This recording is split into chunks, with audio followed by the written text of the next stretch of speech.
अस्सलाम वालेकुम। आज का टॉपिक बहुत हॉट टॉपिक है क्योंकि आप लोगों को सबको पता है कि ईरानियन प्रेसिडेंट जो है वो इब्राहिम रईसी, उनका विजिट है पाकिस्तान में। और आज उन्होंने लैंड किया है पाकिस्तान में एंड वो 3 डेज़ के विजिट पे है यहाँ पे। और उनके क्या मकासद हैं, क्या वो प्लान जो है वो पहले से स्केड्यूल्ड था क्या। आज हम ये भी डिस्कस करेंगे कि इस विजिट का क्या इम्पैक्ट आएगा इसराइल के ऊपर और वो क्या सोचेगा। इंडिया इस विजिट के हवाले से क्या सोचते हैं उसका भी हम लोग थोड़ा सा मुआयना करते हैं। और जब भी ईरान आए, पाकिस्तान आए और इसके बीच में यूएसए का नाम ना है, ये हो नहीं सकता।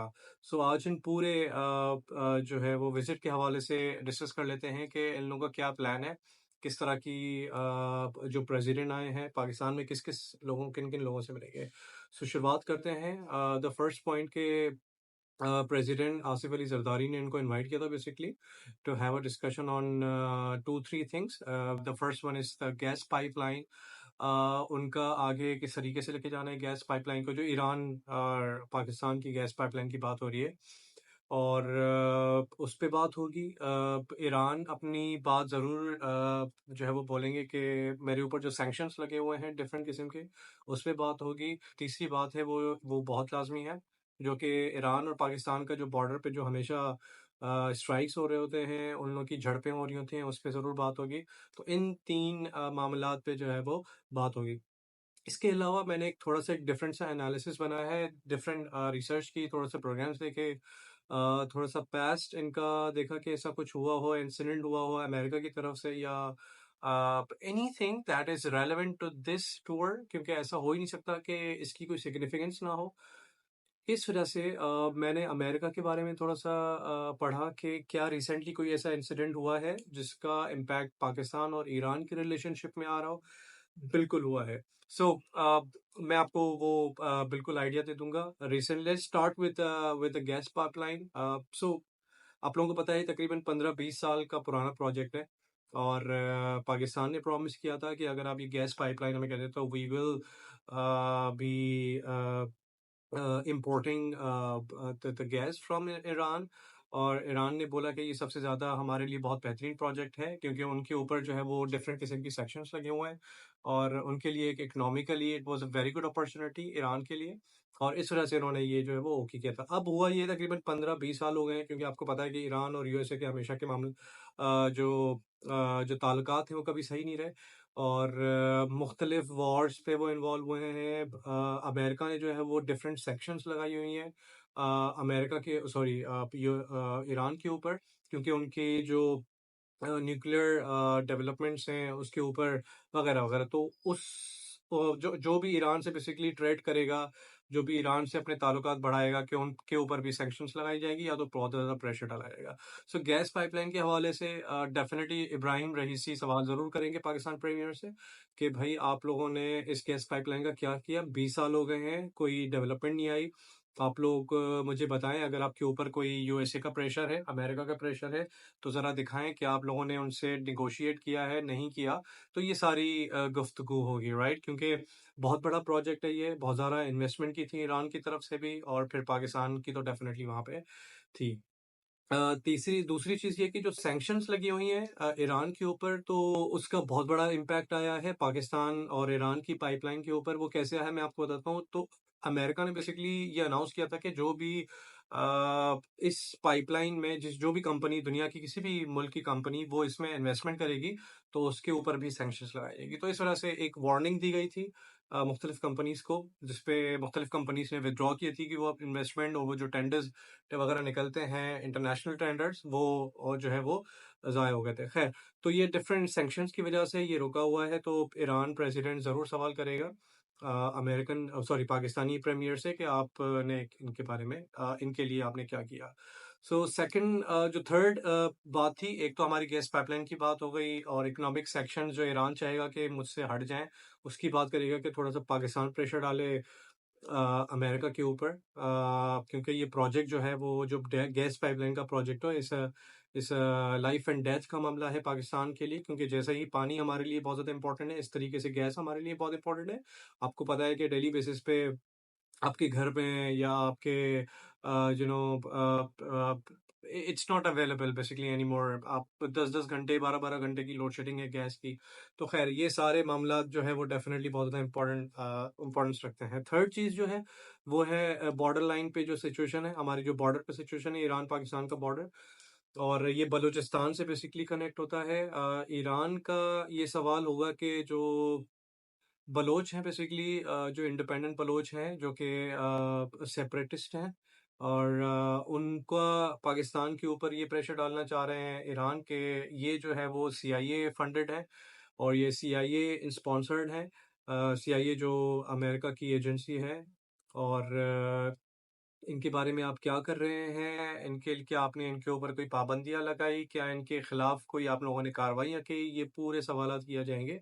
इसी तरीके से जो मुझे काउंटर जवाब पता है पाकिस्तान की तरफ से वो यही होगा डेफ़िनेटली कि भाई ठीक है, अब ये तो कोई फंडेड नहीं है, ये CIA फंडेड नहीं है, ये सेपरेटिस्ट हैं, और हम लोग हमेशा ये करते हैं, वो करते हैं। ख़ैर वो मतलब वो घुमा देंगे इस बात को, और फिर काउंटर में पाकिस्तान ज़रूर ये बात करेगा कि ठीक है, मान लेते हैं ये हमारे पास है, आप लोगों के पास भी है। इंडियन जो शाबाहा का जो प्रोजेक्ट है, इंडिया का जो पोर्ट बना बना रहे हैं आप, ईरान में जो इन्वेस्टमेंट की हुई है बिलियन ऑफ डॉलर्स की, वो आप लोग क्यों प्रोवाइड कर रहे हैं?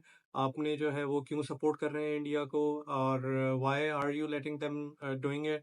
और ये बात होगी, काउंटर करेंगे। और जो आप लोगों की तरफ से जो हमारे ऊपर स्ट्राइक्स हो रही होती हैं, उनके बारे में आपका क्या ख्याल है? तो ये लेन-देन क्वेश्चन एंड आंसर्स तो ज़रूर होंगे। 3 चीज़ें ये तो हमारी जो है ना वो इस जो जो मेजर विज़िट है। इसके अलावा ट्रेड वगैरह ये वो उस पे तो डेफ़िनेटली अब आए हैं तो वो कोई ना कोई बात करेंगे।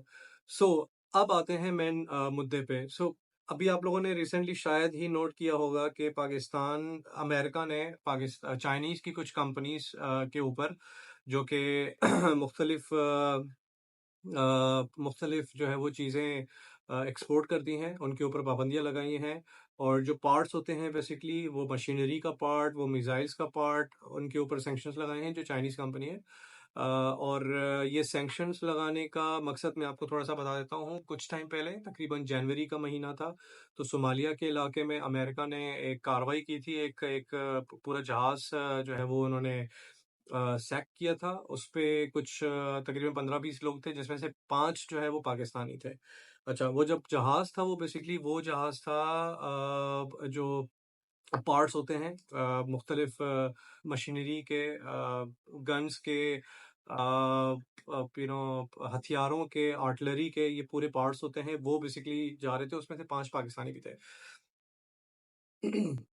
सो अब आप समझेंगे कि इसका कनेक्शन क्या बनता है चाइनीज कंपनी को सेलेक्ट करने का, और ये अभी तकरीबन ये सेक्शन जो हुई है वो कल हुई है। तो इससे ईरान, पाकिस्तान और ईरान का क्या ताल्लुक है, मैं आपको बता देता हूँ क्या ताल्लुक है। सो हुआ ये है कि पाकिस्तान के ऊपर यूएसए ये इल्ज़ाम लगा रहे हैं कि आप ये जो पार्ट्स हैं, जो बेसिकली आपने मुआहदे पे ये लिखा है चाइनीज़ के साथ कि ये आप अपने ही इस्तेमाल में लाने वाली चीज़ें हैं, ये आप इंपोर्ट कर रहे हैं क्योंकि आपके अपने जो है वो जो आपके जहाज़ हैं, जो आपके मिसाइल्स हैं, जो आपकी आर्टिलरी है, उसको सपोर्ट करने के लिए आप पार्ट्स इंपोर्ट कर रहे हैं। बट इल्ज़ाम ये है कि ये चीज़ आप आगे सप्लाई कर रहे हैं, वो आप ईरान को सप्लाई कर रहे हैं, और ईरान जो है वो आगे सीरिया और इस तरह के यमन वगैरह कंट्रीज़ में प्रोवाइड कर रहे हैं। So they can attack further on Israel और दूसरे ममालिक पे जो भी उनके अगेंस्ट में है। तो पाकिस्तान के ऊपर ये इल्ज़ाम है कि आप जो है वो इसका गलत इस्तेमाल कर रहे हैं, ये जो इम्पोर्ट है। तो इस वजह से हम लोग चाइनीज़ कंपनी जो आपको ये प्रोवाइड कर रही है, वी गोना सैक देम, और इनके जो कुछ अकाउंट्स है चाइनीज़ कंपनी के अमेरिका में, वो पूरा उन्होंने जो है वो बैन कर दिया। ये हुआ है बेसिकली डेवलपमेंट कल, मतलब 21 अप्रैल को। सो इस पे पाकिस्तान ने ये बोला कि यार ऐसा कुछ भी नहीं है, और आपका इल्ज़ाम जो है वो गलत है, और जो ये चीज़ें आई हैं वो हमारे ही इस्तेमाल की चीज़ें हैं, और वगैरह वगैरह। खैर वो जो 5 पाकिस्तानी उन्होंने सोमालिया के समंदर में उन्होंने पकड़े थे, वो उनसे डेफिनेटली एक आध महीना 2 महीने निकल गए, क्योंकि उनसे इन्वेस्टिगेशन करनी थी, उनको मार धाड़ पकड़ के जो है वो फिर उनसे बातें भी उगलवानी थी। तो अभी जाके ये अमेरिका ने एक सैंक्शन लगा। तो मेरे ख्याल से ये जो सैंक्शन है ये बेसिकली एक मैसेज है ईरान और पाकिस्तान के लिए कि यार वी कैन डू एनीथिंग, आप लोग कुछ भी नहीं कर सकते। सो पाकिस्तान के लिए मैसेज है कि ज़्यादा ईरान के करीब जाने की कोशिश मत करिएगा, वरना फिर जो है ना हम लोग इस तरीके से ही करते रहेंगे। ये यूएसए का मैसेज जो है वो मैं पाकिस्तान के लिए है, और ईरान के लिए है कि ज़्यादा आप उछले मत, और हम आपके ऊपर डिफरेंट किस्म की सैंक्शंस लगा सकते हैं, आपको इकोनॉमिकली हम लोग फेल कर सकते हैं, और हमारे हाथ में सब कुछ है। तो ये एक मैसेज भी कन्वे करना है, इस वजह से ये डेवलपमेंट कल हुई है, क्योंकि उनको पता था कि पाकिस्तान और ईरानियन प्रेसिडेंट का जो विजिट होगा पाकिस्तान में, और ये बातें करेंगे वगैरह वगैरह। तो अब ये तो हो नहीं सकता कि ईरानी प्रेसिडेंट पाकिस्तान आए और इसराइल और ईरानियन जो रिलेशनशिप है, अभी जो रिसेंटली स्ट्राइक्स हुई थी उसके बारे में कोई बात ना हो। ऐसा हो नहीं सकता, डेफिनेटली बात होंगी। आर्मी चीफ के साथ भी उनका जो है वो मुलाकात है, उनकी मुलाकात है, और डेफिनेटली उस वफ्त का मुलाकात है। तो डेफिनेटली इन इन इन चीज़ों पे भी बात होगी। क्या बात होती है वो सारी डेवलपमेंट्स हम लोग देखेंगे। अगर आपके पास भी कोई इन्फॉर्मेशन है जो कि मैंने मिस आउट कर दी हो, which needs to be part of it, और ज़रूर शेयर करिएगा, अपने कमेंट ज़रूर शेयर करिएगा। And thank you for your support. And मिलते हैं फिर इंशाल्लाह कल या परसों एक और प्रोग्राम में फर्दर डेवलपमेंट्स के साथ। Thank you so much.